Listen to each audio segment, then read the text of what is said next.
এইগুলা নড়বে এমন না, ওর নিচে যা আছে সবগুলো নিয়ে নড়াচড়া করবে, কাঁপতে থাকবে। মাত্র 48 সেকেন্ডে আল্লাহ পুরা দুনিয়াবাসীর এই স্তব্ধ করে দিচ্ছে। কয় সেকেন্ডে? 48 সেকেন্ডে।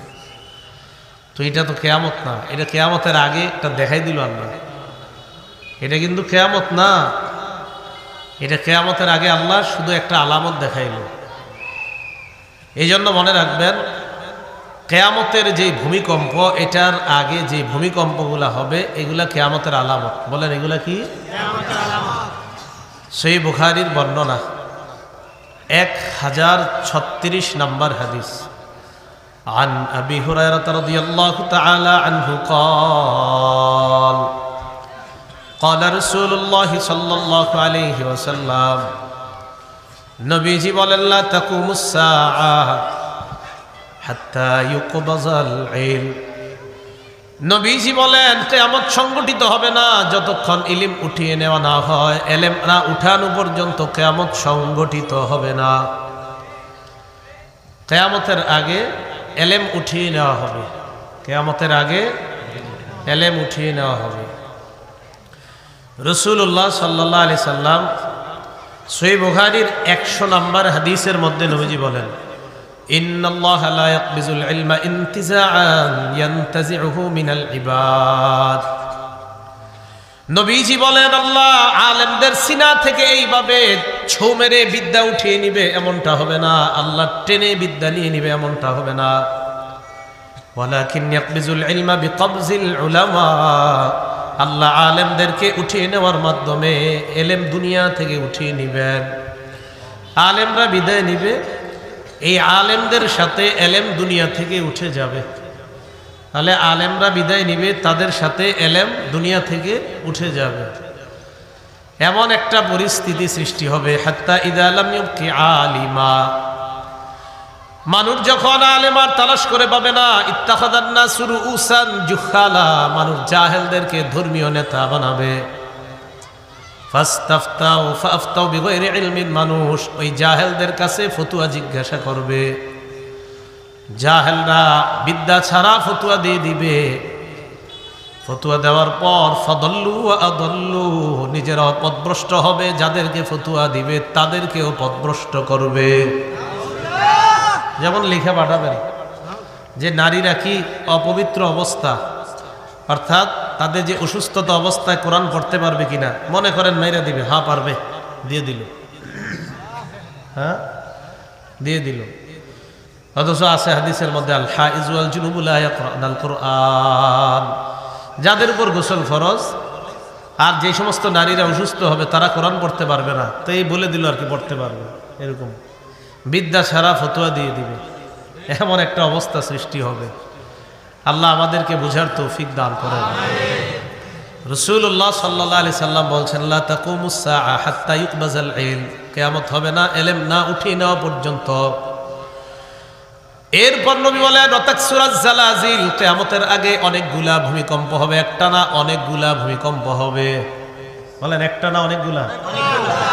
সে অনেকগুলার মধ্যে যে আমাদের বাংলাদেশে হবে না ব্যাপারটা কিন্তু এমন না, অনেকগুলা হবে।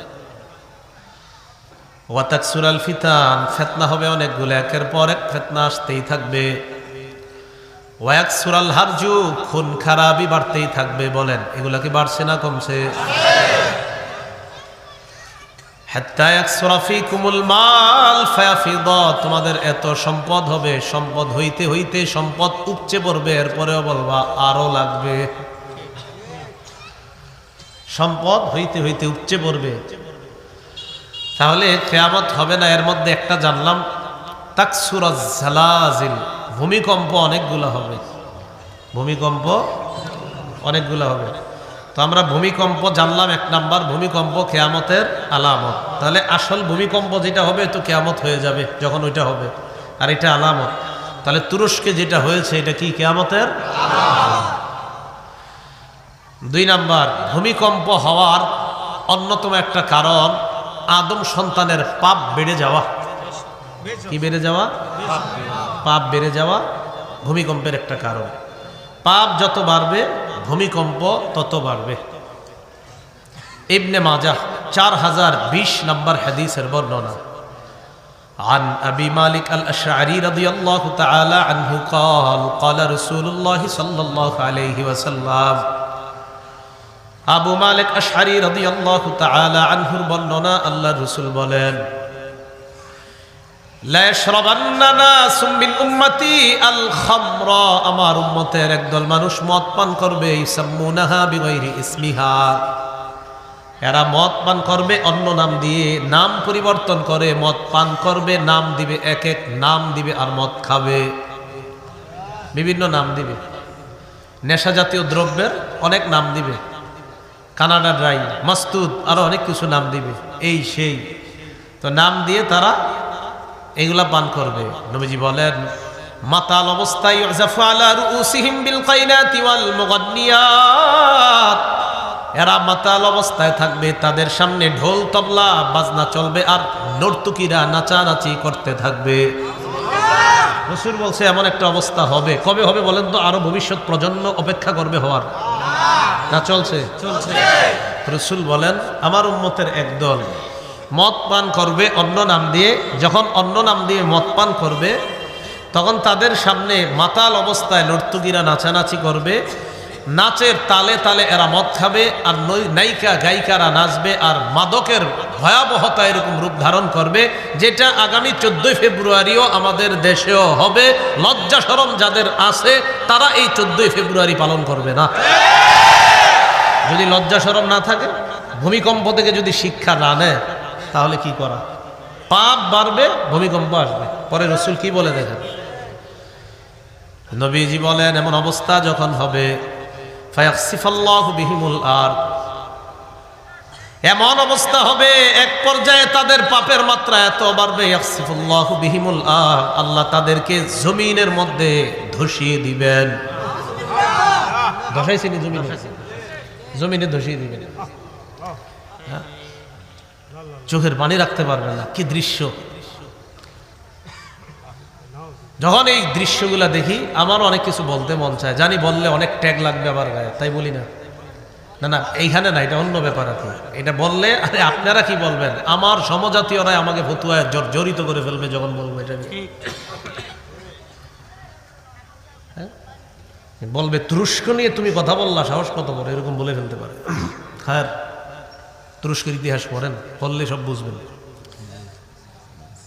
আল্লাহ পাক রব্বুল আলামিন জমিনের নিচে এদেরকে ধসিয়ে দিবে আল্লাহ বলছেন রাসূল বলছেন জমিনের এটা তুরস্ক হোক আর যে দেশ হোক ওর কথা হলো অপরাধ বাড়বে তো হতে পারে ওই দেশের অপরাধ বাড়ার কারণে আল্লাহ পাক রব্বুল আলামিন তাদেরকে জমিনের নিচে ধসিয়ে দিবে ভূমিকম্পের মাধ্যমে পুরা এমন অবস্থা হবে বিল্ডিং পড়বে ওই বিল্ডিং সহ আপনি যে মাটির কত নিচে চলে যাবেন নিজেও জানবেন মাটির কত নিচে এক একজন আছে হদিস নাই তালাশ করেই পাচ্ছে না আর কি হতে পারে ওয়াজআল মিনহুমুল কিরাদাতা ওয়াল খানাজির কাউরে আল্লাহ বানর বানাবে আর কাউরে শূকর বানায় দিবে অপরাধের কারণে ভাই অপরাধ ছেড়ে দেন আসেন সবাই ভালো হয়ে যায় ইনশাআল্লাহ এই দেশটা রক্ষার জন্য সবাই ভালো হয়ে যায় তাহলে এই দেশটা বেঁচে যাবে এই দেশকে আল্লাহ হেফাজত করবে তাহলে যে অপরাধের কথা রাসূল বললেন ভূমিকম্প হওয়ার এই অপরাধটা কি আমাদের দেশে হবে না চলছে এই জন্য ভাই উচিত আপনি আপনার বন্ধুকে দাওয়াত দেন যে দেখো 14 ফেব্রুয়ারিকে কেন্দ্র করে এমন অপরাধ করবা না যে অপরাধে আল্লাহ তোমার উপর নারাজ হয়ে আমাদের দেশের নিরপরাধ মানুষগুলোকে আল্লাহ ভূমিকম্প দেয় এই জাতীয় অপরাধ তোমরা করবা না তোমাদের কারণে নিরপরাধ মানুষগুলা যেন ভূমিকম্পের নিচে না পড়ে আল্লাহ আমাদের সকলকে হেফাজত করে আমিন তিরমিজি শরীফ 2211 নম্বর হাদিস এই হাদিসের মধ্যে রাসূল 15টা অপরাধের কথা বলছে যে এই 15টা অপরাধ যেই দেশে বাড়বে ওই দেশে ভূমিকম্প সহ অনেকগুলা গজব আসবে কয়টা অপরাধ 15টা قال رسول الله صلى الله عليه وسلم নবীজি বলেন ইদা তুহিজাল ফাইউ দুআলা যে দেশের মধ্যে যুদ্ধলব্ধ গনিমতের সম্পদ এই যুদ্ধলব্ধ সম্পদ গনিমতের যে সম্পদটা এই সম্পদের মধ্যে যখন খেয়ানত করা হবে এটার মধ্যে যখন উল্টা পাল্টা করা হবে এটা একটা অপরাধ 2 নাম্বার আল আমানাতু মাগনামা আমানত লুটের মালে পরিণত হবে। যেমন ঢাকার একজন মনে করেন এই পূর্ব নরোত্তমপুর এই এলাকায় আমাকে পাঠাইছে 10 বস্তা চাউল 10টা গরিব ফ্যামিলিতে দেওয়ার জন্য আমারে পাঠাইছে। আমি এই 10 ফ্যামিলিকে আপনাদের স্কুলের সামনে একত্রিত করলাম, করার পর 10 ফ্যামিলিকে আমি চাউল দিছি, ঠিক 2 বস্তা দিছি 10 ফ্যামিলিকে, বাকি রইল কয় বস্তা? এই 8 বস্তা আমি মেরে দিছি। এটা আমার কাছে আমানত ছিল। এই আমানত লুটের মালে পরিণত যখন হবে, এটা দ্বিতীয় অপরাধ। 3 নাম্বার যাকাতু মাগরামা, যাকাতকে জরিমানা মনে করা হবে। যাকাত চাইতে যাবেন, হ্যাঁ আমি কি ঠেকা তোমারে যাকাত দিব, জরিমানা মনে করব। যাকাত দিতেই হবে, এটা ফরজ। কেন দিব? আমার টাকা আমি কেন দিব, এরকম ভাবসা। 4 নাম্বার তুআল্লিমা লিগাইরিদ্দিন, ধর্ম বিবর্জিত শিক্ষার সয়লাব ঘটবে, প্রচার প্রসার ঘটবে। এটা 4 নাম্বার। 5 নাম্বার আতাআর রাজুলু ইমরাআহ, অনুবাদ করব 5 নাম্বার। পুরুষ তার বিবির পূজা করবে, পুরুষ তার বিবির আনুগত্য করবে। 6 নাম্বার আক্কা উম্মা, মায়ের নাফরমানি করবে। 5 নাম্বার বিবির আনুগত্য করবে, 6 নাম্বার মায়ের নাফরমানি করবে। 7 নাম্বার আকসা ওয়া আদনা সাদিকা, বন্ধুদেরকে কাছে টানবে। 8 নাম্বার আকসা আবা, বাবাকে দূরে ঠেলে দিবে। বন্ধুকে কাছে টানবে, বাবাকে দূরে ঠেলে দিবে। কিরে বাবা এখনো ঘুমাস না কেন, রাত 12টা বাজছে। আব্বা আপনি এই যুগের মানুষ না, এত কিছু বুঝতেন না, ঘুমান যান। বন্ধুদেরকে নিয়ে আড্ডাবাজি করবে রুমে। তো বুড়া মানুষ 60 বছর বয়স এসে বলবে, কিরে ঘুমাবি না, এত রাত হয়ে গেছে। আব্বা আপনি এই যুগের মানুষ না, আপনি এত কিছু বুঝতেন না, যান আপনি ঘুমান, আপনি খুব বুঝছেন, উনি ঠিকটা বুঝছে, আপনি উল্টাটা বুঝছেন। বন্ধুদেরকে কাছে টানবে। 8 নাম্বার বাপরে দূরে ঠেলে দিবে। 9 নাম্বার যহরাতিল আসওয়াতু ফিল মাসাজিদ, মসজিদের মধ্যে আওয়াজ বাড়বে, হট্টগোল বাড়বে। সভাপতি সাহেব, সেক্রেটারি সাহেব বউয়ের সাথে না পাইরা ইমাম মুয়াজ্জিনকে ঝাড়ি মারবে।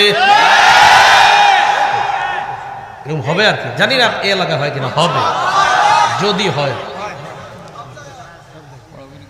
তো এটা হলো 9 নাম্বার, হট্টগোল, মসজিদে আইসা আওয়াজ বাড়বে।